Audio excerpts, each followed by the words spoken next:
Hello friends, आप देख रहे हैं टेक्निकल हिंदी गुरुजी। फ्रेंड्स, महाराष्ट्र स्टेट के मोपअप राउंड को लेकर छात्रों के माइंड में अभी भी क्वेश्चंस डाउट्स काफ़ी जो है चल रहे हैं। मोपअप राउंड की डेट्स के बारे में यहाँ पर मैं बताने वाला हूँ। मोपअप राउंड का प्रोसीजर क्या है, एलिजिबल कैंडिडेट कौन कौन रहेंगे मोपअप राउंड में, फुल गाइडलाइंस आपको मैं दिखाने वाला हूँ कि क्या गाइडलाइंस रहेंगी मोपअप राउंड के लिए। क्योंकि फ्रेंड्स, मोपअप राउंड एक अ, अपना अलग राउंड है। जिस तरह से हम स्टेट कोटा की काउंसलिंग होती है, ऑल इंडिया कोटा की काउंसलिंग होती है, जिसके गाइडलाइंस जो हैं जिस तरह से आपकी ऑल इंडिया कोटा की काउंसलिंग हुई थी फर्स्ट और सेकंड राउंड की, फिर उसके बाद मोपअप राउंड की काउंसलिंग चल रही है। तो फर्स्ट राउंड की काउंसलिंग सेकंड राउंड की काउंसलिंग में अंतर था, और जो मूव अप राउंड की काउंसलिंग है फर्स्ट राउंड और सेकंड राउंड की काउंसलिंग में उसमें डिफरेंस था। वही फ्रेंड्स यहाँ पर है कि महाराष्ट्र का फर्स्ट राउंड जो कंप्लीट हुआ था, फिर सेकंड राउंड जो प्रेजेंट टाइम में चल रहा है उसमें कुछ अलग डिफरेंस होगा। लेकिन जब मोप अप राउंड महाराष्ट्र का होगा तो फर्स्ट राउंड और सेकंड राउंड से इसमें गाइडलाइंस कुछ अलग होंगी। तो वो गाइडलाइंस मैं यहाँ पर बताने वाला हूँ, क्योंकि बहुत इंपॉर्टेंट गाइडलाइंस आपके लिए होने वाली हैं। क्योंकि हर अपडेट आपके लिए जानना बेहद ज़रूरी है। क्योंकि आपसे एक गलती, जैसा कि आप सभी को पता है, मैंने पहले भी आपको रिवाइज किया है कि एमसीसी ने ये क्लियर किया है, साफ कहा है कि अगर काउंसलिंग के टाइम अगर कोई भी छात्र गलती करता है, काउंसलिंग के समय कुछ गलत इन्फॉर्मेशन दे देता है या कुछ गलत कर जाता है, तो उसकी जो सिक्योरिटी फी है वो वापस नहीं की जाएगी। ये स्ट्रिक्टली एमसीसी ने ऑफिशियल अपने नोटिस में कहा है। ठीक है, तो क्या गलती आपको नहीं करनी है मोपअप राउंड के टाइम, और क्या क्या इसके प्रोसीजर हैं, कब से मोपअप राउंड महाराष्ट्र का स्टार्ट होने वाला है, आज की इस वीडियो में वही डिस्कशन करने वाले हैं। वीडियो में अंत तक बने रहिएगा फ्रेंड्स। और अभी तक आपने वीडियो को लाइक नहीं किया, वीडियो को लाइक करने के बाद टेक्निकल हिंदी न्यूज़ चैनल को सब्सक्राइब कर लीजिएगा और साथ ही बेल आइकन को प्रेस कर लें। क्योंकि आप सभी को पता है कि नीट की प्रत्येक अपडेट मैं आपको टेक्निकल हिंदी न्यूज़ चैनल के माध्यम से देता रहता हूँ। तो टाइम ना वेस्ट करते हुए वीडियो को स्टार्ट करते हैं, और इस वीडियो को अपने दोस्तों में ज़्यादा से ज़्यादा जरूर शेयर कर दीजिएगा। तो देखिए फ्रेंड्स, यहाँ पर जो आपका ऑफिशियल नोटिफिकेशन है वो यहाँ देख सकते हैं। Procedure of mop-up round only MBBS BDS course. Friends, ये ऑफिशियल नोटिफिकेशन है जो कि महाराष्ट्र द्वारा रिलीज किया गया, गवर्नमेंट ऑफ महाराष्ट्र, यहाँ से आप देख सकते हैं। और इसमें देखिएगा procedure of mop-up round only MBBS BDS candidate. तो देखिए फ्रेंड्स, इसमें eligibility of for mop-up round के बारे में क्या बताया गया है। ठीक है, कि कौन कौन छात्र मोपअप राउंड के लिए एलिजिबिलिटी रखते हैं। तो यहाँ पर बोला गया है कि फर्स्ट में कि all candidates admitted in first round as well as second round and secured the admission. यहाँ पर बोला गया है कि first round as well as second round में छात्रों ने जो है एडमिट कर चुके हों, तो वो एडमिशन सिक्योर्ड हो, तो ऐसे कैंडिडेट एलिजिबल होते हैं मोपअप राउंड के लिए। सेकंड में बोला गया कि all the candidates who are wait listed and so whom candidates was not available during first and second round. देखिए फ्रेंड्स, अब यहाँ पर कौन कौन कैंडिडेट नॉट एलिजिबल है मोपअप राउंड के लिए। देखिए फ्रेंड्स, हालांकि मैं पहले भी आपको बता चुका हूँ, लेकिन छात्र मुझे बार बार यही कमेंट्स कर रहे हैं, मुझे मेल किए छात्रों ने, सर मोपअप राउंड के बारे में बता दीजिएगा, दोबारा से वीडियो बना दीजिएगा।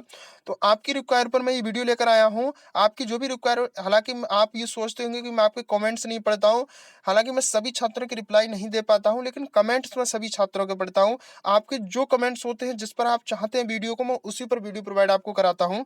तो देखिएगा, आपको कोई भी आपके माइंड में डाउट हो तो वीडियो को कमेंट में बता दिया करें। ठीक है, आप किस पर वीडियो चाह रहे हैं वो कमेंट में बता दिया करें। तो यहाँ पर देखिएगा, candidates not eligible for mop-up round. तो कौन कौन छात्र महाराष्ट्र के मोपअप राउंड में एलिजिबल नहीं रहेंगे वो यहाँ पर देखिएगा। फर्स्ट में बोला गया है कि those who have submit the status retention form in first and second round.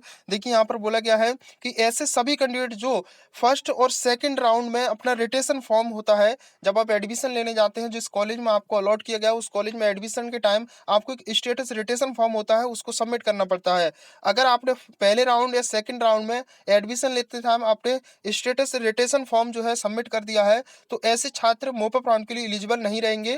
क्योंकि रिटेशन फॉर्म एक ऐसा फॉर्म है जिसकी आपकी पक्की कॉपी हो जाती है कि हाँ, ये छात्र एडमिशन ले चुका है, ये बिल्कुल क्लियर है, और छात्र ने ये दावा किया है कि मैं एडमिशन निष्ठापूर्ण एडमिशन यहाँ पर ले रहा हूँ। उसके बाद सेकंड में बोला गया कि those who were selected in first round but failed to take admission. और यहाँ बोला गया है कि फर्स्ट राउंड में अगर आप सिलेक्ट हो चुके हैं, ठीक है, उसके बाद आपको एडमिशन के टाइम लेते समय आपको फेल्ड कर दिया हो, तो ऐसे में आप एलिजिबल नहीं रहेंगे मोपअप राउंड के लिए।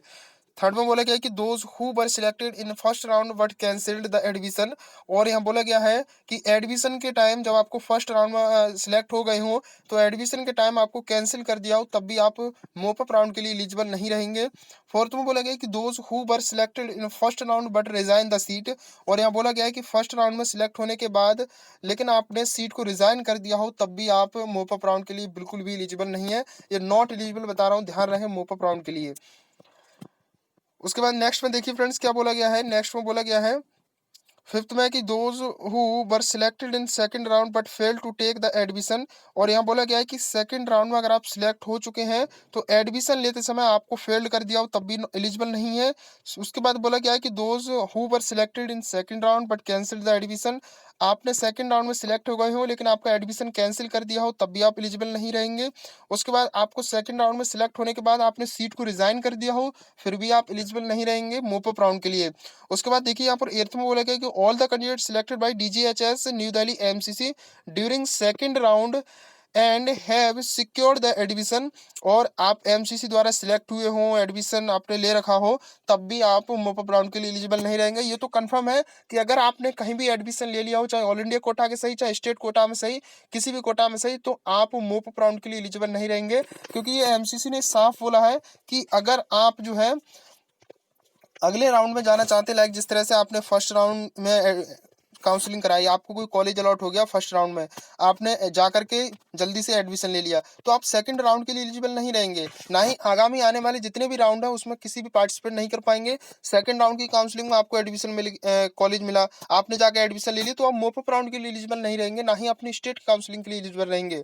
अब आप बात आती है कि मोप अप राउंड, मोप अप राउंड में आपको कॉलेज मिला, मोप अप राउंड में आपने एडमिशन ले लिया तो आप मोप अप राउंड के बाद आपको कॉलेज मिला तो मोप अप राउंड में आपने एडमिशन ले लिया जाकर के कॉलेज में, तो आप जो स्ट्रे वैकेंसी राउंड होता है जो कोई कॉलेज लेवल में करवाया जाता है उसमें भी आप एलिजिबल नहीं रहेंगे। ठीक है, अब फ्रेंड्स बात आती है कि ये मोप अप राउंड कब कंडक्ट करवाया जाएगा।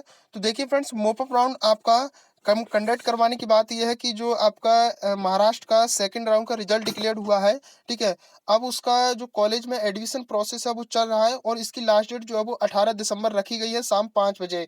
जिन छात्रों को जो भी कॉलेज अलॉट हो गए हैं वो शाम 5 बजे 18 दिसंबर को जाकर के अपना एडमिशन ले लें। अगर वो मोप अप राउंड में पार्टिसिपेट करना चाहते तो एडमिशन ना लें, और वैसे भी उनका सिक्योरिटी फी वापस नहीं मिलेगा। एक बार अगर कॉलेज मिल जाता है सेकंड राउंड या मूव अप राउंड में तो अगर आप एडमिशन नहीं लेते हैं तो आपका जो सिक्योरिटी अमाउंट होता है वो जब्त कर लिया जाता है, वो वापस नहीं दिया जाता है।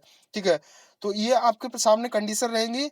और फ्रेंड्स मैं आपको बता दूं कि आपका जो कॉलेज प्रोसेस रहेगा, ये 20 दिसंबर को आपका मोप अप राउंड का ऑफिशियल नोटिस रिलीज किया जाएगा। 19 या 20 दिसंबर को आपका ऑफिशियल नोटिफिकेशन रिलीज कर दिया जाएगा।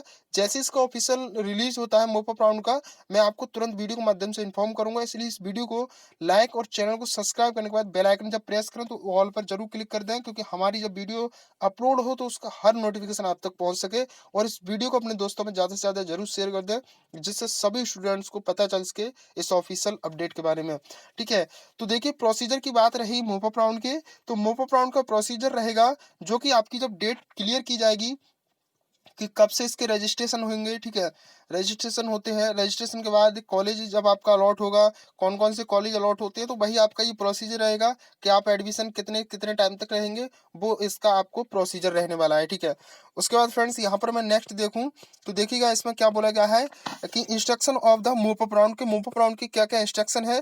फर्स्ट में बोला गया कि all the candidates who have joined MBBS course, जो ऐसे छात्र जो एमबीबीएस कोर्स ज्वाइन कर चुके हैं, admitted the state common entrance test cell, और ऐसे छात्र जिन्होंने स्टेट कॉमन एंट्रेंस टेस्ट में जो है एडमिट हुए थे Maharashtra state Mumbai, the pursuing the course should not date if she wishes the resign of course cancel admission should resign cancel on before. यहाँ पर देखिएगा जब आप मोप अप राउंड में के लिए काउंसलिंग के लिए जाएंगे तो आपको एक डेट दिया जाएगा कि इस डेट से पहले अगर आपने एडमिशन ले लिया हो तो आप रिजाइन कर सकते हैं मोप अप राउंड में जाने के लिए। ठीक है, उसके बाद यहाँ बोला गया है सेकंड में कि if a candidate is upgraded during any move up round from private to government MBBS seat, then there will be not penalty clause applicable to him her. अगर ऐसा कैंडिडेट जो अपग्रेडिंग में अपनी सीट को डाल देता है और मोप अप राउंड में उनको प्राइवेट से गवर्नमेंट सीट मिल जाती है, तो उनके लिए कोई एक्स्ट्रा पेनाल्टी देने की आवश्यकता नहीं है और वो छात्र एप्लीकेबल रहेगा अपनी गवर्नमेंट सीट के लिए। ठीक है, ध्यान रहे,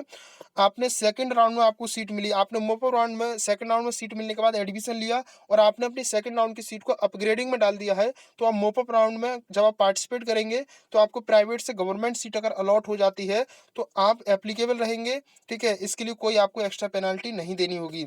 उसको जो प्राइवेट आपको कॉलेज मिला है उसको कैंसिल आपको ऑटोमेटिकली कैंसिल हो जाएगा। थर्ड में बोला कि after all round conducted will be for all course except MBBS।